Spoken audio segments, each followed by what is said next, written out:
Welcome back, everybody, to another deep dive. And today we are taking a journey. To the edge of the observable universe. Exactly. And we have our guide right here. That's right. And of course, we're talking about the incredible James Webb Space Telescope. And we've got a stack of news articles, scientific reports, NASA updates, and I'm so excited to dive into all this with you. Yeah, this is really exciting stuff. It's amazing how much we're learning. Yeah, and it's funny because a lot of people initially when they heard about JWST, it was kind of like Hubble 2.0, Yeah. just kind of like a Yeah. better version of Hubble. But what's really amazing is that it's not just seeing more, but it's seeing things in a totally It's seeing them differently. different way, right?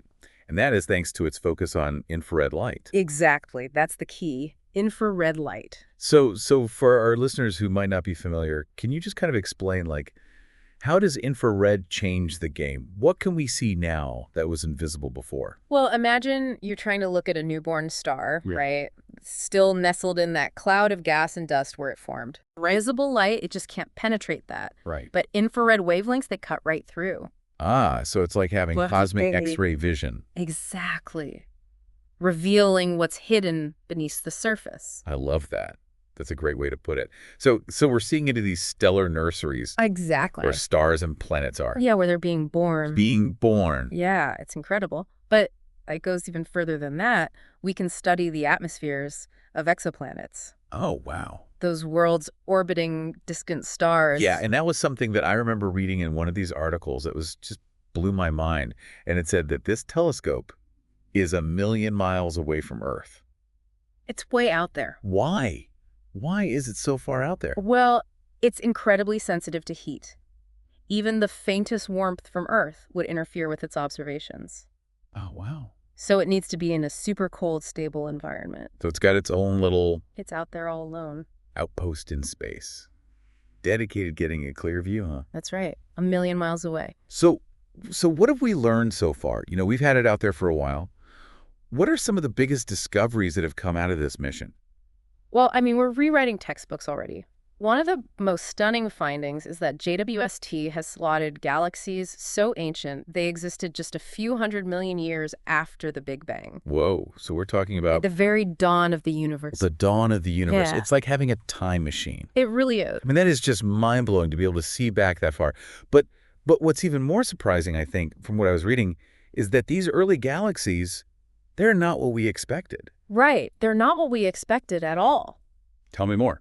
Well, some of these early galaxies are huge, they're incredibly bright, and they seem very mature, So it's like which challenges our existing models.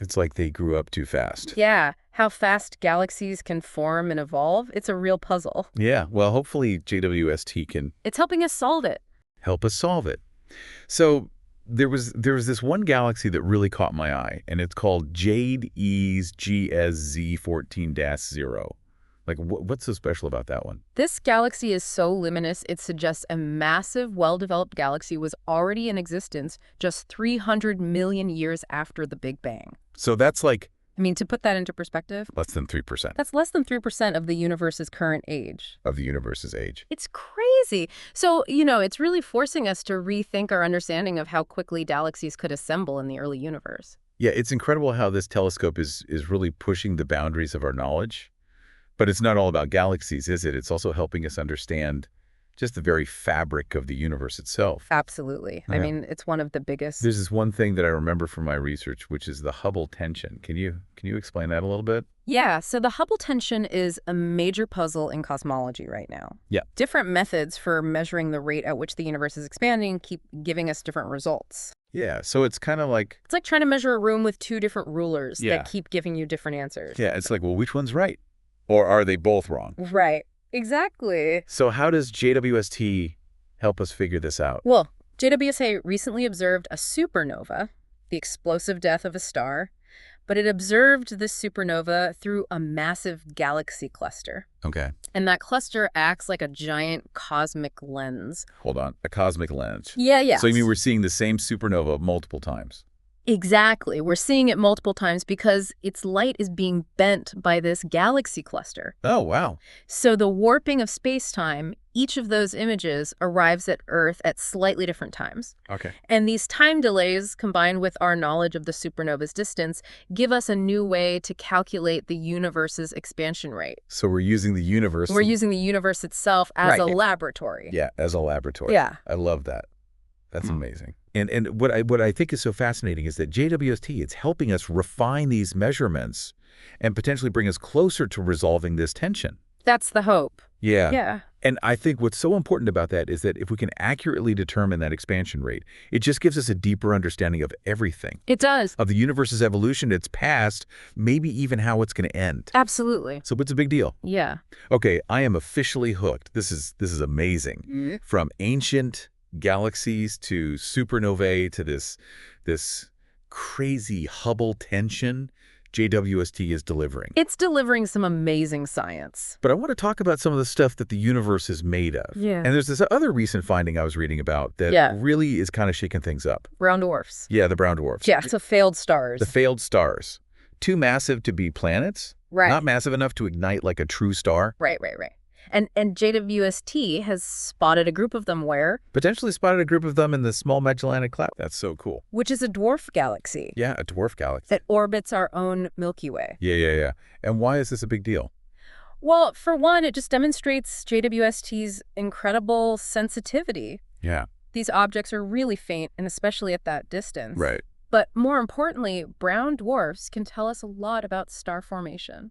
So by studying how a star fails, in a way, yeah. we can learn how to make a successful star. Yeah, because the cluster where these brown dwarfs were found has a very low abundance of elements heavier than hydrogen and helium. Okay. And this is similar to the composition of the early universe, before generations of stars created heavier elements. So we're looking at like a It's like a glimpse simpler time. into a time when the universe was much younger. Yeah. And simpler, chemically speaking. So by looking at these ancient brown dwarfs, we can learn about how the universe was. How it all began.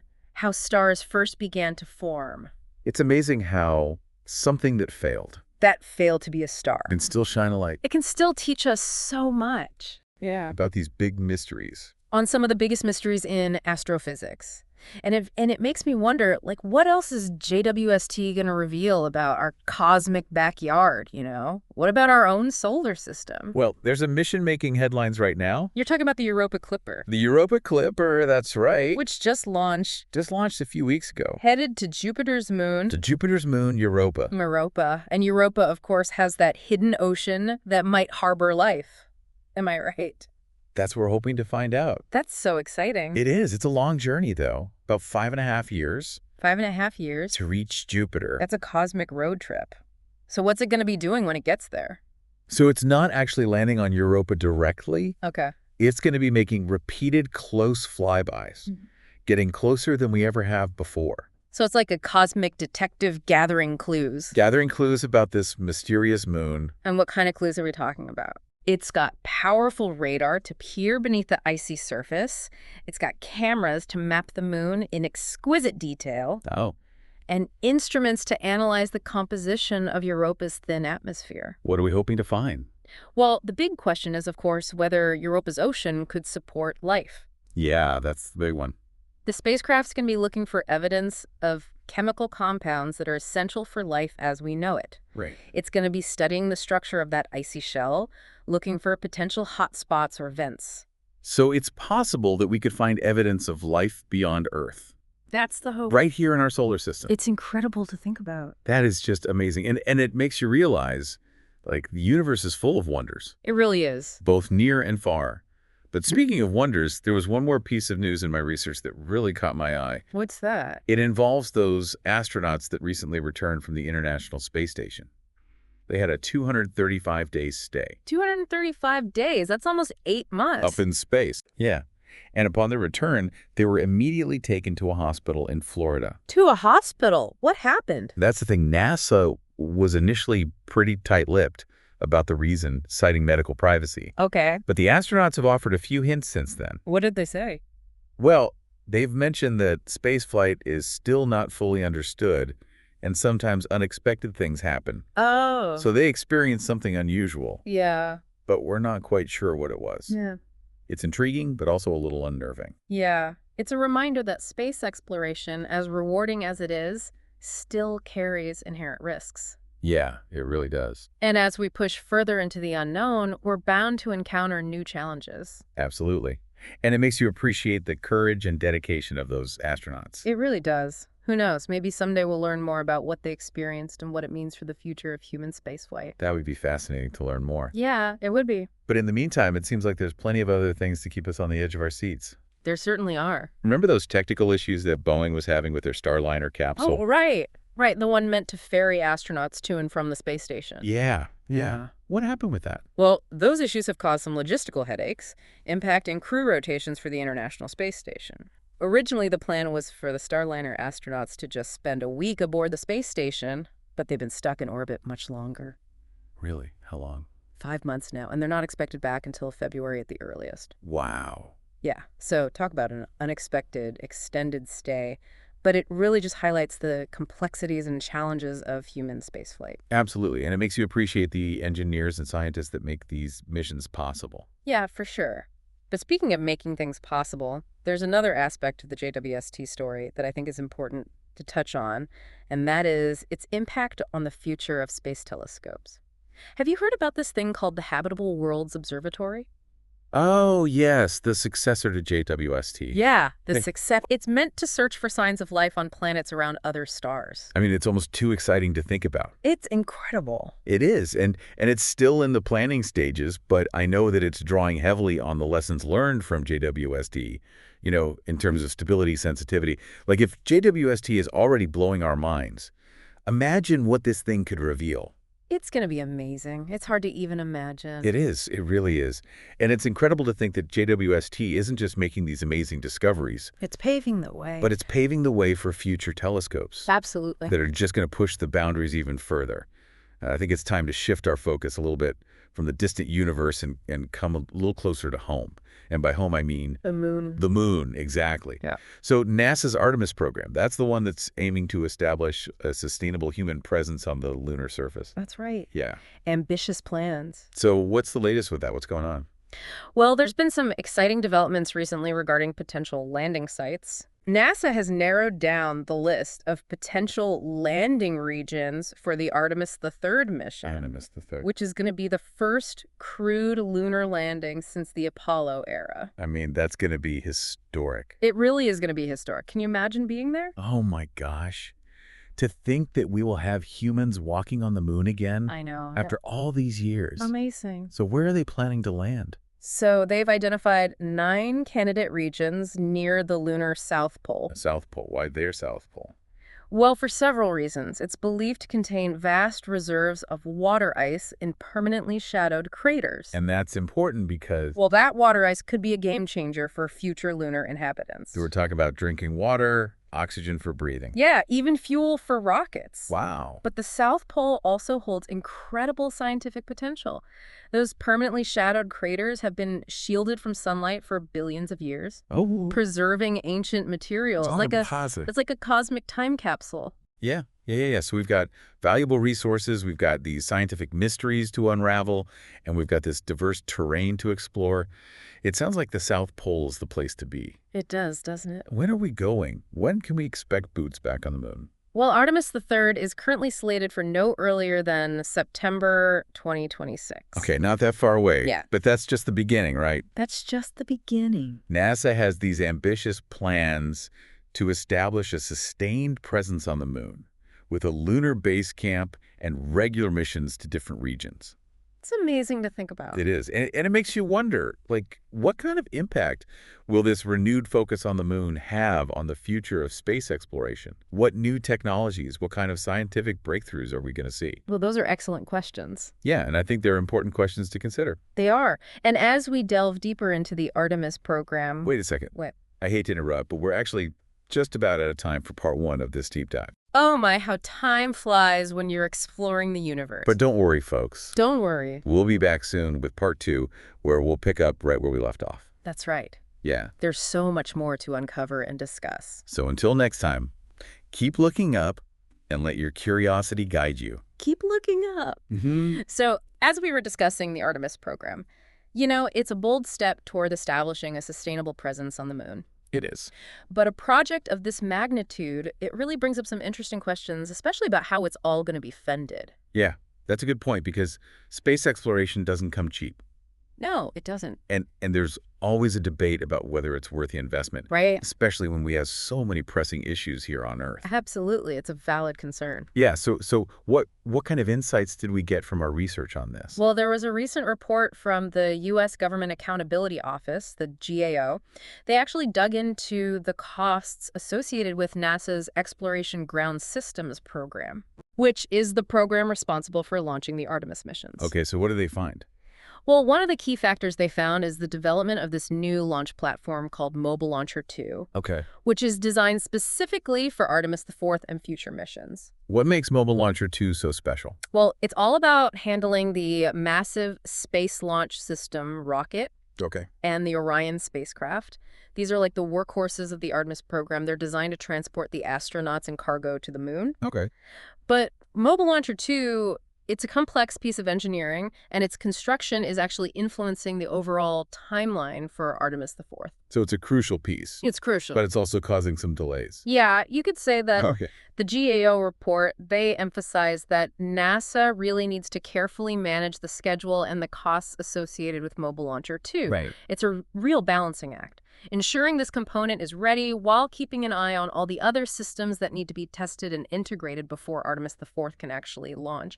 Yeah, and it makes you realize just how complex and interconnected all of these systems are. It really does. It's not just about building a rocket. It's about the whole system. It's about everything that goes into making that launch possible. Yeah, it's a huge undertaking. And it speaks to a broader point, I think, about the economics of space exploration. Okay. It's not just about the initial investment. Right. It's about making strategic decisions that ensure long-term sustainability. So we're talking about finding ways to reduce costs, improve efficiency, and maybe even involve partners outside of NASA. Exactly. Okay. And that's where commercial partners come into play. Okay. NASA is increasingly collaborating with private companies like SpaceX and Blue Origin to develop key components of the Artemis architecture. So we're seeing this merging of public and private. This public-private partnership. Yeah, yeah. It's really interesting. It's changing the landscape of space exploration in a really interesting way. It is.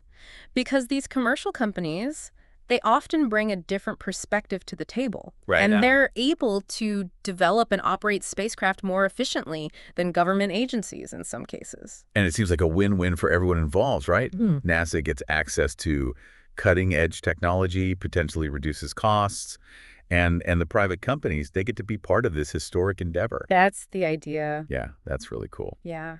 And it also fosters innovation and competition within the space industry, Right. which ultimately benefits everyone. It does. It does. It makes you think maybe someday space travel won't just be for astronauts and billionaires. Right. It'll be something that's accessible to more people. That's the dream.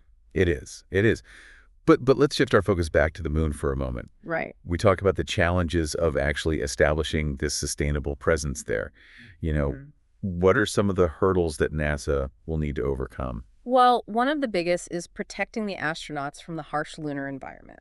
Okay, so what do you mean by that? Well, we're talking about intense radiation from the sun, extreme temperatures that swing wildly between scorching hot and freezing cold. It's not exactly a tropical paradise. No, it's not. But- And the constant threat of micrometeoroids. So, it's not just about getting to the moon. It's about staying there. It's about staying there safely and for a long time. Exactly. So we're talking about developing habitats that can provide long-term protection from these hazards. Right. We need to figure out how to provide astronauts with the resources they need to survive. So that's food, water, air. Exactly. You can't exactly pack enough for a long-term mission. No, you can't. Hauling everything from Earth is just not sustainable. We'll need to learn to utilize resources on the moon itself. That makes sense. Are there solutions on the horizon? Well, remember those water ice deposits we talked about at the lunar South Pole? Yeah. Extracting and utilizing that water, that's going to be crucial. Okay. Not just for drinking, but also for breaking it down into oxygen for breathing and hydrogen for fuel. So you're telling me we might one day have lunar outposts with their own water treatment plants and even farms? It sounds like science fiction.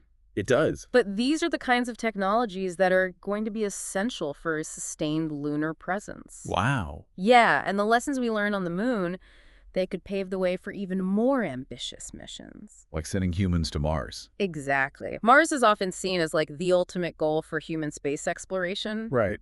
Right. but it presents a whole new set of challenges. Okay. Like what makes Mars so much more challenging than the moon? Well, the distance is a huge factor. I mean, on average, Mars is about 140 million miles from Earth. Wow. That means a journey of months or even years, depending on the technology. Yeah, that's a long time to be cooped up in a spaceship. It is, and it raises a whole host of issues, you know? Mm. We need to develop spacecraft that can handle the rigors of interplanetary travel with robust life support systems, radiation shielding, and the ability to carry enough supplies or generate them along the way. Right. Right. And then there's the challenge of actually living on Mars. Right, because Mars is, It's basically a frozen desert it's not exactly hospitable. with a very thin atmosphere. Yeah. The Martian environment is incredibly hostile to human life. So, I mean, are we talking about creating essentially artificial habitat? We'd need to create habitats that can provide breathable air, temperature control, protection from radiation. It's a monumental undertaking. It sounds like it. It is. But even with all these challenges, I think the dream of sending humans to Mars is still incredibly inspiring. Oh, absolutely. You know, it makes you wonder what's possible if we put our minds to it. It really does. And while we're still some way off from establishing a Martian colony, Yeah. the steps we're taking now, like the Artemis program, they're laying the groundwork for these future missions. It is all connected in a lot of ways. It is. You know, it's all part of this bigger kind of, human endeavor to explore. But, we've talked a lot about these exciting aspects of space exploration, but I think it's important to acknowledge that there are some ethical considerations as well Yes, absolutely. that we need to address. Yeah. So as we venture further into space, I think we need to be mindful of the impact of our actions. Right. And one of the most pressing concerns, for me at least, is the environmental cost of space travel. It's a valid concern. Yeah, so we're talking about things like the emissions from rocket launches. Right. I mean, I've read that they can contribute to ozone depletion and climate change. That's true. Really. Some rocket propellants release substances that can damage the ozone layer. Wow. And the burning of fuel during launches, it releases greenhouse gases into the atmosphere. So, I mean, even getting to space has an environmental footprint. It does. Yeah, it's kind of like a catch-22 in some ways, right? Yeah.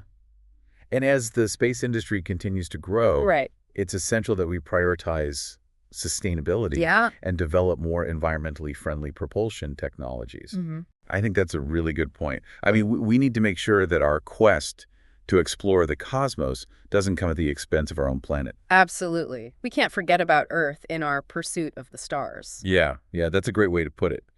But there's another ethical concern that I'd like to touch on, Okay. and that's the potential for the militarization of space. Yeah, that's a big one. It's a bit unsettling to think about space becoming a battlefield, It is. Yeah. And historically, there has been this close connection between space exploration and military interests. Right. That's true. So is there anything that we can do to ensure that space remains this domain for peaceful exploration? Well, one important step is to strengthen international treaties and agreements that govern the use of space. Okay, so like rules of the road for space exploration. Exactly. But enforcing those rules can be tricky, right? Yeah. I mean, especially in a realm that's so vast and difficult to monitor. It is a challenge, but I think promoting transparency and cooperation among nations is also crucial. So essentially, we need a global framework for governing space exploration. We do, and it needs to prioritize peaceful collaboration and the long-term sustainability of our celestial endeavors. It almost like we need a cosmic version of the United Nations. Perhaps, but the key is to recognize that space exploration, it's a global endeavor. It's something that should benefit all of humanity, Yeah. not just a select few. And that actually brings up a really important point, which is the question of equity and access. Absolutely. Historically, space exploration has been dominated by a handful of wealthy nations. It has. So how can we ensure that the benefits of space exploration are shared more broadly? Well, I think one approach is to involve more countries, especially developing nations, Okay. in these space exploration projects. Right. Another is to ensure that the technologies and knowledge gained from these endeavors are shared openly Yeah. and used to address global challenges. Right. Because it's not just about, planting a flag on another planet. It's about what we learn. It's about the knowledge. And how we use that knowledge. Yeah, and how we use it to benefit all of humanity. all of humanity. Yeah, that's a really great point. But before we get too lost in the philosophical implications, I do want to circle back to that discussion about government accountability. Oh, right. We talked about the cost of Mobile Launcher too. Yes. But what about just the broader question of, how is NASA managing the Artemis program? Well, that's where the Government Accountability Office comes in again. Okay. They're essentially the watchdog. Okay. Making sure that NASA is on track and being transparent about their plans and progress. Okay, so what are some of the key questions that the GAO is asking about NASA's management? Well, they're particularly interested in the program's schedule and cost estimates. Okay. They're analyzing whether NASA is accurately assessing the complexities of these missions and if they're being upfront about potential risks and delays. Yeah, Which is important because these are incredibly complex projects. they are. And it's important to have an independent body, like the GAO, Yeah. keeping an eye on things. So they're like the checks and balances. Exactly. Okay, that makes sense. The GAO is also examining how NASA plans to actually measure the program's costs. Okay. Transparency and accurate reporting, they're crucial for accountability. Right, and it's taxpayer dollars we're talking about here. It is. So it's good to know that someone is keeping a close eye on the purse strings. Absolutely. But this whole conversation about accountability, I think, highlights something really important. What's that? Space exploration, it's not just about science and technology. No. It's also about people, it's about politics, and it's about responsible use of resources. Well said. And I think those non-technical aspects, they become even more crucial as we venture further into space. They do. Speaking of venturing further, there's a new development that speaks to the growing international dimension of space exploration. Have you heard about the Artemis Accords? I've heard the name, but I'm not entirely sure what they are. Okay, so the Artemis Accords, they're essentially a set of principles for peaceful and cooperative space exploration. Okay. NASA developed them in collaboration with other spacefaring nations. So it's like a code of conduct for space. Exactly. They establish a framework for responsible behavior, Okay. covering things like transparency of missions, data sharing, interoperability of systems, and even the preservation of historical sites and artifacts. Wait, preservation of historical sites? You mean like the Apollo landing sites on the moon? Precisely. As we return to the moon, Yeah. it's important to protect those iconic locations. Oh, absolutely. Yeah. Can you imagine if someone messed with Neil Armstrong's footprints? Mm-hmm. That would be devastating. It would be a tragedy. But the moon isn't just about history, Right. it's also about resources, right? Right. So the Artemis Accords also address the issue of space resources like water ice and minerals, Yeah. which could be vital for sustaining a human presence on the moon and beyond. They promote responsible extraction practices, international cooperation, and the equitable sharing of benefits. So, it's like we're creating a whole new legal framework We are. It's a new frontier. for a whole new frontier. That's amazing. It is. As we venture further into space, these legal and ethical frameworks, they're going to become increasingly important. So who's on board with these Artemis Accords? Who signed up? As of today, there are 47 signatory nations. Wow, that's a lot. It is. And it includes major spacefaring powers like the United States, Canada, Japan, and many European countries. Okay, and is it still growing? And the list is growing. So it seems like there's a lot of international support for this initiative. There is. Yeah, and that's encouraging to see. It is. It reflects, I think, a growing awareness that space exploration is a global endeavor. Right. And we need this collaboration of cooperation among nations Yeah. to succeed. Yeah, it's heartwarming to see all these countries coming together to explore space peacefully. Can you imagine if the final frontier just became another source of conflict? That would be terrible. That would be a shame. The Artemis Accords, I think they're a positive step towards ensuring that space remains a domain for peaceful exploration and scientific discovery for all humankind. It's pretty amazing how much the perspective on space exploration has changed, since the early days of the space race. It has changed. Back then it was all about national prestige and competition. It was. But now it seems like the focus has shifted towards sustainability, Absolutely. international collaboration, and peaceful use of space. Yeah, it's a much more hopeful outlook. It is. It's almost like we're finally starting to see space exploration for what it truly is. Yeah. A shared human endeavor driven by curiosity, Yeah. the desire to understand our place in the cosmos and hope for a better future. Beautifully said. And as we continue to explore, I think it's important to remember that we're all part of something much larger than ourselves. We are. We're all connected. Speaking of larger than ourselves, I want to talk about spacesuits for a moment. Oh, yeah. We talked earlier about the challenges of designing spacesuits for lunar exploration. Right, right. What's the latest on that front? What are they working on? Well, this is a fascinating area of research and development. NASA is working with commercial partners to create a new generation of spacesuits, Okay. specially designed for the unique challenges of lunar exploration. So I imagine these suits must be quite different from the ones used during the Apollo missions. Oh, they are. They are. For starters, mobility and flexibility are key. Okay. Astronauts need to be able to bend, squat, and pick up samples without feeling constricted. Right. Remember, lunar gravity is much weaker than Earth's. Yeah, So moving around in a bulky suit would be a nightmare. it would. Yeah. So what else is different about these new suits? Well, they're going to incorporate advanced life support systems with improved temperature regulation, oxygen supply, and waste management. Essential for those long moonwalks. Essential. And they'll be packed with technology, high-definition cameras, communication systems, and enhanced radiation shielding. It's like a mini spaceship. It's like a mini spaceship wrapped around the astronaut. Yeah, that's a great way to put it. Yeah. So these new suits, they represent a significant leap forward in spacesuit technology, combining the latest advancements in materials science, engineering, and ergonomics. So when can we expect to see these bad boys in action? Well, NASA's aiming to have them ready for the Artemis III mission.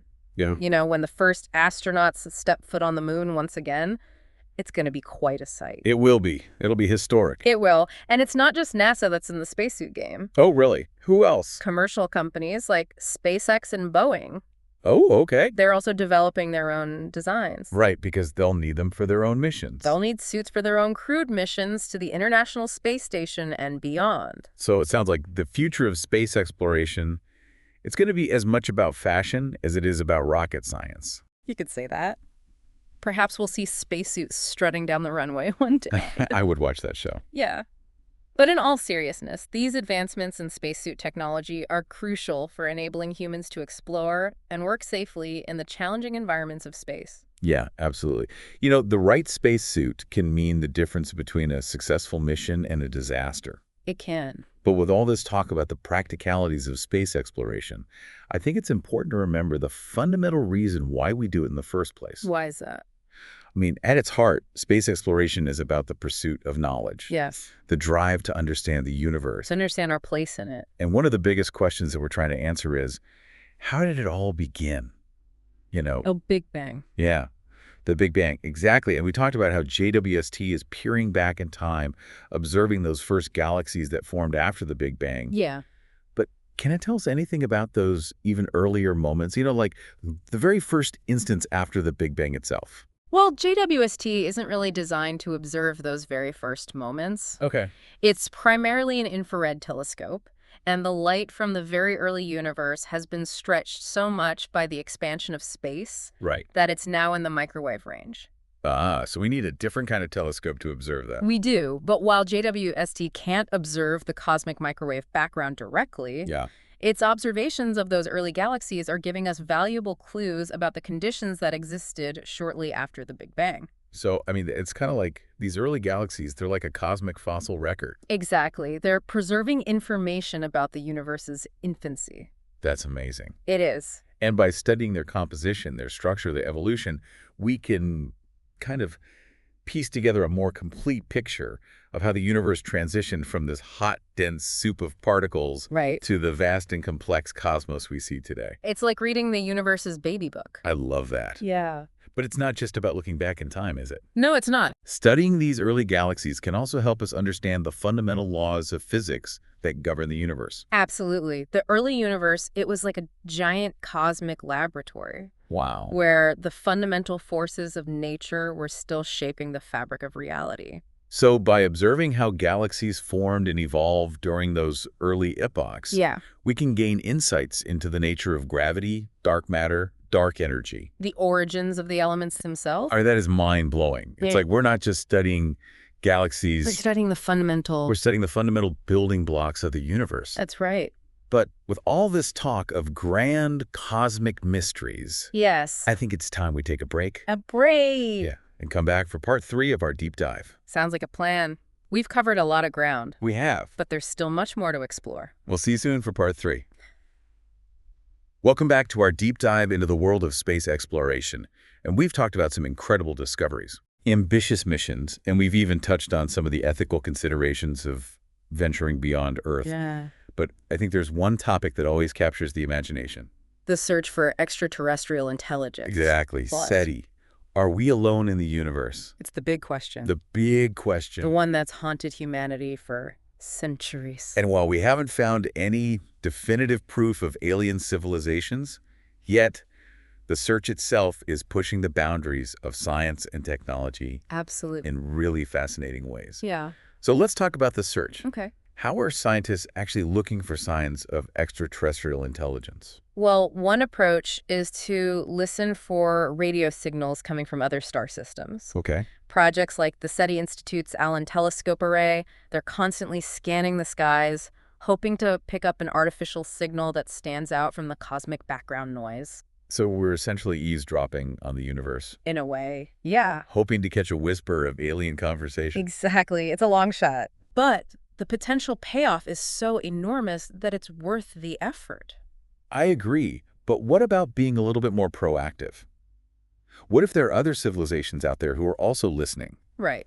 waiting for someone to say hello? Right. So that's where Mitiga comes in. Meeting. Messaging extraterrestrial intelligence. Oh, okay. So it's the idea of deliberately sending out signals Oh. containing information about humanity and our planet in the hopes that they might be intercepted by an alien civilization. That seems risky. It does. There's definitely a debate within the SETI community Yeah. about the ethics and potential risks of actively announcing our presence to the universe. Right. It's a big decision It is. It's a really big decision. with potentially huge implications. It really makes you think. It does. But let's move on to another fascinating aspect of SETI, and that is the search for technosignatures. Ah, yes, technosignatures. So for our listeners, Evidence of technology developed by an alien civilization. okay, so it goes beyond radio signal. It goes way beyond It's like anything that would indicate any sign that a that civilization there's some sort of technology. has reached a certain level of technological advancement. Okay, so